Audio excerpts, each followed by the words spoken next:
त्यही बसेर भन त्यही बसेर भन छैन स्कुल छैन भन किन ओगी हो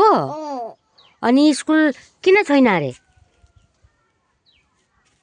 कसले भनेको अरे स्कुल छैन भनेर ताता दादाले किन छैन अरे स्कुल छ छ छैन छ छैन छ एहे अनि के गर्ने अब भयो स्कुल खराब भयो स्कुल बाफ्रे कसरी खराब भयो कसले खराब गरिदियो मान्छे मान्छेले अब स्कुल बनाउँदैनौ किन बन्छु बनाउँछु कसरी स्कुल बनाउने देखाउ त काम काम गरेर कसरी काम गर्छ देखाउ त काम गर्ने कसरी यति यसरी काम गर्छ एहे